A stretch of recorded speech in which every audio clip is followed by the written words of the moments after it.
Because ಏನಂದ್ರೆ ಅದು international film festival ಆಗಿರೋದ್ರಿಂದ ಸಾಕಷ್ಟು ಜನ ಬೇರೆ ರಾಜ್ಯದಿಂದ ಬೇರೆ ದೇಶದಿಂದ ಬಂದಾಗ ಕನ್ನಡ ಇಂಡಸ್ಟ್ರಿಯ ಬಗ್ಗೆ ಈ ತರದ್ದು ಒಂದು ಪದಬಳಕೆ ಆಗಬಾರ್ದಾಗಿತ್ತು ಅನ್ನೋದು.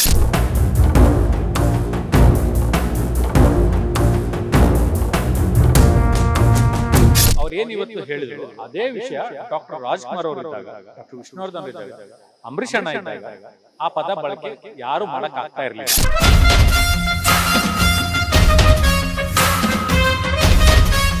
ಕನ್ನಡ ಇಂಡಸ್ಟ್ರಿ ನಟರು ಮತ್ತು ಅವ್ರು ಬೇಡ ಅಂತಂದ್ರೆ ಅವರು ಇಲೆಕ್ಷನ್ ಬಂದಾಗ ಕನ್ನಡ ಸ್ಟಾರ್ ನಟರನ್ನ ಮತ್ತು ನಟಿಯರನ್ನ ಬಳಸ್ತಾ ಇದ್ದಾರೆ. ಯಾಕೆ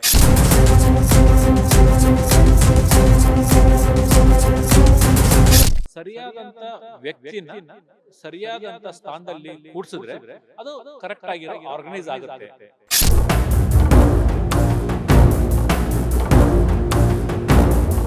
16ನೇ ಬೆಂಗಳೂರು ಅಂತಾರಾಷ್ಟ್ರೀಯ ಚಲನಚಿತ್ರೋತ್ಸವ ಅದ್ದೂರಿಯಾಗಿ ಉದ್ಘಾಟನೆ ಆಗಿ ಹಲವು ದಿನ ಆದರೂ ಸದ್ದು ಸುದ್ದಿ ಮಾಡ್ತಾ ಇದೆ. ಕಾರಣ ಎಲ್ರಿಗೂ ಗೊತ್ತಿರುವಂತದ್ದು DKಶಿ ಅವರ ಹೇಳಿಕೆ. ಸದ್ಯಕ್ಕೆ ಕನ್ನಡ ಚಿತ್ರರಂಗದಲ್ಲಿ ಒಂದಷ್ಟು ನಟ ನಟಿಯರು ನ್ಯೂಟ್ರಲ್ ಆಗಿದ್ದಾರೆ ಹೇಳಿಕೆಗೆ, ಇನ್ನೊಂದಷ್ಟು ಕಲಾವಿದರು ಅದನ್ನ ವಿರೋಧ ವ್ಯಕ್ತಪಡಿಸ್ತಿದ್ದಾರೆ. ನಮ್ಗೆ ಥ್ರೆಟನ್ ಮಾಡುವಂತಹ ಅಧಿಕಾರ ಯಾರಿಗೂ ಇಲ್ಲ ಅಂತ. ಸದ್ಯಕ್ಕೆ ನಮ್ಮೊಟ್ಟಿಗಿರುವಂತಹ ನಿರ್ದೇಶಕ, ನಿರ್ಮಾಪಕ, ಜೊತೆಗೆ ಡಿಸ್ಟ್ರಿಬ್ಯೂಟರ್ ಕೂಡ ಗುರುದೇಶ್ ಪಾಂಡೆ ಸರ್ ಏನ್ ಹೇಳ್ತಾರೆ ಅವ್ರನ್ನೇ ಕೇಳೋಣ. ಸರ್ ನಮಸ್ತೆ. ಅವರ ಹೇಳಿಕೆಗೆ ನಿಮ್ಮ ರಿಯಾಕ್ಷನ್ ಏನು ಸರ್?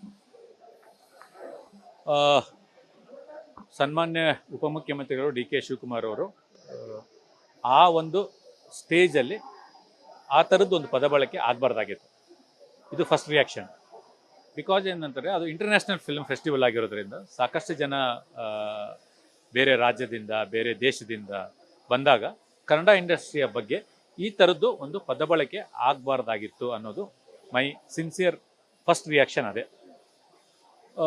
ಆದರೆ ಏನಾಗುತ್ತೆ ಅಂತಂದ್ರೆ ಕನ್ನಡ ಇಂಡಸ್ಟ್ರಿ ಈ ಥರದ ಪರಿಸ್ಥಿತಿಯಲ್ಲಿ ಇದ್ದಾಗ ಕನ್ನಡ ಇಂಡಸ್ಟ್ರಿಯಲ್ಲಿ ನಾನು ಕೆಲಸ ಮಾಡ್ತಾ ಇದ್ದು ನನಗೂ ತುಂಬ ವಿಷಯಗಳ ಬಗ್ಗೆ ಅಸಮಾಧಾನ ಅಂತೂ ಇರುತ್ತೆ.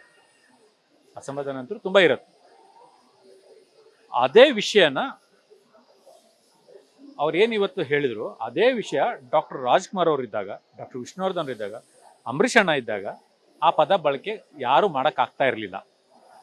ಆವಾಗ ನಮಗೆ ಸರಿಯಾದಂಥ ಒಬ್ಬ ನಾಯಕ ಇದ್ದಿದ್ರೆ, ಅದನ್ನು ಕ್ವಶನ್ ಕೇಳುವಂಥ ಒಬ್ಬ ಸರಿಯಾದ ನಾಯಕ ಇದ್ದಿದ್ರೆ ಮೋಸ್ಟ್ಲಿ ಆ ಥರದ್ದು ಪದ ಬಳಕೆಗಳು ಯಾರು ಮಾಡಲ್ಲ. ಇನ್ನು ಸಿನಿಮಾ ಆಯ್ಕೆ ವಿಚಾರದಲ್ಲೂ ಸಹ ಹಲವು ನಿರ್ದೇಶಕರು ಅಸಮಾಧಾನವನ್ನ ವ್ಯಕ್ತಪಡಿಸಿದ್ರು. ಯಾವುದೋ ಬೇರೆ ಸಿನಿಮಾಗಳನ್ನ ಆಯ್ಕೆ ಮಾಡ್ತಾರೆ, ಯಾವ ಬೇಸಿಸ್ ಮೇಲೆ, ಪ್ರೊಸೀಜರ್ ಮೇಲೆ ಆಯ್ಕೆ ಮಾಡ್ತಿದ್ದಾರೆ ಗೊತ್ತಿಲ್ಲ. ನಮ್ಮ ಸಿನಿಮಾ ರಿಜೆಕ್ಟ್ ಮಾಡಿರೋದಕ್ಕೆ ಕಾರಣ ಕೂಡ ಕೊಡ್ತಿಲ್ಲ, ಸಾಧು ಕೋಕಿಲ ಅವರು ಇರಬಹುದು, ಆ ಜೂರಿ ಮೆಂಬರ್ಸ್ ಇರಬಹುದು ಅಂತ. ಇಲ್ಲ, ಅದನ್ನು ನಾನು ಕೇಳ್ಪಟ್ಟೆ. ಆದರೆ ನಾನು ಡೈರೆಕ್ಟಾಗಿ ನಾನು ಅದರಲ್ಲಿ ಇನ್ವಾಲ್ವ್ ಆಗಿರೋದ್ರಿಂದ ನನಗೆ ಅದು ಗೊತ್ತಿಲ್ಲ. ನನಗೆ ಅದ್ರ ಬಗ್ಗೆ ಒಂದು 2-3 ಮಾಹಿತಿಗಳು ಕೇಳ್ಪಟ್ಟೆ. ಆ ಸಿನಿಮಾಗಳನ್ನು ನೋಡಿಲ್ಲ ಅನ್ನೋದು ಸುಮ್ಮನೆ ಕಿವಿಗೆ ಬಿದ್ದಿರೋದು. ಆದರೆ ನಾನು ಪರ್ಸ್ನಲ್ ಆಗಿ ನಾನು ಹತ್ತಿರದಿಂದ ಅದನ್ನು ಗಮನಿಸಿಲ್ಲ, ನಾನು ಹತ್ತಿರದಿಂದ ಅದನ್ನು ನೋಡಿಲ್ಲ. ಅದರಿಂದ ಅದ್ರ ಬಗ್ಗೆ ಹೆಚ್ಚು ನನಗೆ ಮಾಹಿತಿ ಇಲ್ಲ.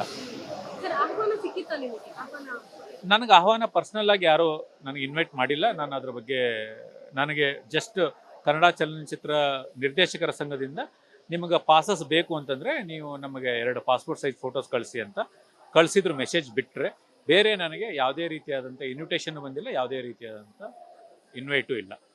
ಇನ್ನು DKಶಿ ಅವರ ನಟ್ಟು ಬೋಲ್ಟ್ ಹೇಳಿಕೆ ನಂತರ ಮರುದಿನ ನೆಕ್ಸ್ಟ್ ಡೇ ಕೂಡ ಒಂದು ಮಾತು ಹೇಳಿದ್ರು, ಸಿನಿಮಾದವ್ರು ಇಲ್ಲದೆ ನಾವು ಬದುಕ್ತೀವಿ, ಆದ್ರೆ ನಾವಿಲ್ದೆ ಸರ್ಕಾರ, ಅಂದ್ರೆ ಸರ್ಕಾರ ಇಲ್ಲದೆ ಅವ್ರು ಇರ್ತಾರಾ ಅಂತ. ಇಲ್ಲ, ಇವಾಗ ಏನಾಗುತ್ತೆ ಅಂತಂದರೆ ಕನ್ನಡ ಇಂಡಸ್ಟ್ರಿ ಡಿಪೆಂಡ್ ಆನ್ ತುಂಬ ಜನರ ಮೇಲೆ ಡಿಪೆಂಡ್ ಆಗಿದ್ದೀವಿ. ಕನ್ನಡ ಇಂಡಸ್ಟ್ರಿಯಲ್ಲಿ ಇರೋ ಮೇಲೆ ಅವರು ಡಿಪೆಂಡ್ ಆಗಿಲ್ಲ ಅಂತಂದರೆ, ಕನ್ನಡ ಇಂಡಸ್ಟ್ರಿ ನಟರು ಮತ್ತು ಅವರು ಬೇಡ ಅಂತಂದರೆ ಅವರು ಇಲೆಕ್ಷನ್ ಬಂದಾಗ ಕನ್ನಡ ಸ್ಟಾರ್ ನಟರನ್ನ ಮತ್ತು ನಟಿಯರನ್ನ ಬಳಸ್ತಾ ಇದ್ದಾರೆ. ಯಾಕೆ?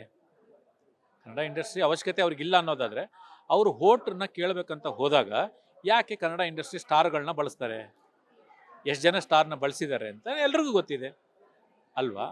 ಎಲ್ಲರೂ ಅವಶ್ಯಕತೆಗಳು ಇದ್ದಾವೆ. ಯಾರು ಅವಶ್ಯಕತೆ ಇಲ್ಲದೆ ಯಾರೂ ಬದುಕೋಕ್ಕಾಗೋದಿಲ್ಲ.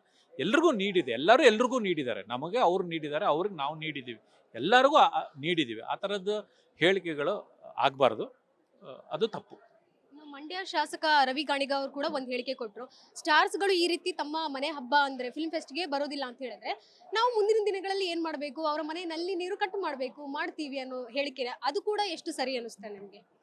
ಇವಾಗ ಹಂಗಾಗೋದಿಲ್ಲ ಆ್ಯಕ್ಚುಲಿ. ಏನಂತಂದರೆ ಇವಾಗ ಒಂದು ಅಕಾಡೆಮಿ ಇದೆ ಅಂತಂದರೆ ಆ ಅಕಾಡೆಮಿ ಅಧ್ಯಕ್ಷರನ್ನ ನೀವು ಯಾರನ್ನ ಮಾಡಿದ್ದೀರಾ, ಅವರು ಅಧ್ಯಕ್ಷರು ಏನೆಲ್ಲ ಕೆಲಸಗಳನ್ನು ಮಾಡಿದ್ದಾರೆ ಅವೆಲ್ಲ ಮಾಹಿತಿ ಇಲ್ಲದೆ ಎಷ್ಟು ಜನಕ್ಕೆ ಇನ್ವೈಟ್ ಮಾಡಿದ್ದಾರೆ, ಯಾರನ್ನ ಇನ್ವೈಟ್ ಮಾಡಿದ್ರೆ ಹೋಗಿಲ್ಲ, ಇವೆಲ್ಲ ಜನರಲ್ ಮಾಹಿತಿ ಇಲ್ಲದೆ ನಾವು ಮಾತಾಡಬಾರ್ದು.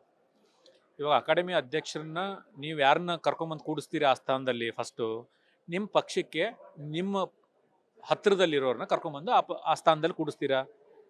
ಆ ಸ್ಥಾನದಲ್ಲಿ ಕೂಡಿಸಿರೋದು ವ್ಯಕ್ತಿ ಎಷ್ಟು ಜನಕ್ಕೆ ಕರೆದಿದ್ದಾರೆ, 9 ಕೋಟಿ ನೀವು ಬಂದ್ಬಿಟ್ಟು ದುಡ್ಡನ್ನು ಇದಕ್ಕೆ ಸ್ಪೆಂಡ್ ಮಾಡ್ತೀವಿ ಅಂತ ಬಜೆಟ್ ಕೊಟ್ಟಿದ್ದೀರಾ. ಆ 9 ಕೋಟಿ ದುಡ್ಡಲ್ಲಿ ಇನಾಗ್ರೇಷನ್ ಫಂಕ್ಷನ್ಗೆ ಎಷ್ಟು ದುಡ್ಡನ್ನು ನೀವು ಮೀಸಲು ಇಟ್ಟಿದ್ದೀರಾ, ಅದನ್ನು ಎಷ್ಟು ಆರ್ಗನೈಸ್ ಆಗಿ ನೀವು ಮಾಡಿದ್ದೀರಾ, ಆ ಆರ್ಗನೈಸಲ್ಲಿ ಎಷ್ಟು ಜನಕ್ಕೆ ಇನ್ವಿಟೇಷನ್ ಕಳಿಸಿದ್ದೀರಾ, ಹೋಗಿ ಪರ್ಸ್ನಲಾಗಿ ಎಷ್ಟು ಜನಕ್ಕೆ ಇನ್ವಿಟೇಷನ್ ಕೊಟ್ಟಿದ್ದೀರಾ, ಎಷ್ಟು ಜನಕ್ಕೆ ಪೋಸ್ಟ್ ಮೂಲಕ ಕಳಿಸಿದ್ದೀರಾ, ಈ ಥರದ ಅಷ್ಟೂ ಮಾಹಿತಿಗಳು ಇಲ್ಲದೆ ನಾನು ಮಾತಾಡಿದ್ರೆ ತಪ್ಪಾಗ್ಬಿಡುತ್ತೆ. ಮತ್ತೆ ತಿರ್ಗಾ ನೀವು ಗುರು ದೇಶಪಾಂಡೆ ಹೇಳಿದ್ರು ಅಂತ ಆಗುತ್ತೆ. ಆದರೆ ಇಷ್ಟು ಸಂಪೂರ್ಣ ಮಾಹಿತಿ ನನಗಿಲ್ಲ. ಆದ್ದರಿಂದ ಫಸ್ಟ್ ಆಫ್ ಆಲ್ ನೀವು ಒಬ್ಬ ಅಧ್ಯಕ್ಷ ಸ್ಥಾನದಲ್ಲಿ ಕೂಡಿಸ್ತಾ ಇರೋರನ್ನ ಕನ್ನಡ ಇಂಡಸ್ಟ್ರಿಯಲ್ಲಿ ಸ್ಟೇಟ್ ಅವಾರ್ಡ್ ತೊಗೊಂಡಿರೋರು, ನ್ಯಾಷನಲ್ ಅವಾರ್ಡ್ ತೊಗೊಂಡಿರೋರು ತುಂಬ ಜನ ಡೈರೆಕ್ಟರ್ಸ್ ಇದ್ದಾರೆ, ಸುಮಾರು ಒಂದು 50-60 ಸಿನಿಮಾ ಪ್ರೊಡಕ್ಷನ್ ಮಾಡಿರುವಂಥ ಪ್ರೊಡ್ಯೂಸರ್ಸ್ ಇದ್ದಾರೆ.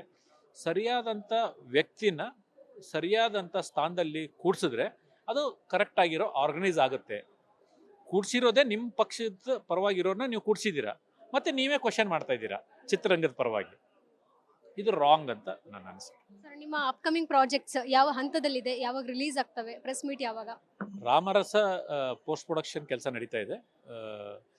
ಆದಷ್ಟು ಬೇಗ ಅದರದ್ದು ರಿಲೀಸ್ ಡೇಟು ಮತ್ತು ಸಾಂಗ್ ರಿಲೀಸು ಅವನ್ನ ಆದಷ್ಟು ಬೇಗ ತಿಳಿಸ್ತೀನಿ. Thank you so much sir. ಇದೆಷ್ಟು ನಿರ್ದೇಶಕ ನಿರ್ಮಾಪಕ ಗುರು ದೇಶಪಾಂಡೆ ಅವರ ಮಾತಾಗಿತ್ತು. ಕ್ಯಾಮ್ರಾ ಪರ್ಸನ್ ರೂಪೇಶ್ ಜೊತೆಗೆ ಕೀರ್ತಿ ಪಾಟೀಲ್, ಗ್ಯಾಚ್ ನ್ಯೂಸ್, ಬೆಂಗಳೂರು. ಗ್ಯಾರಂಟಿ ನ್ಯೂಸ್, ಸುದ್ದಿ ಖಚಿತ, ನ್ಯಾಯ ನಿಶ್ಚಿತ.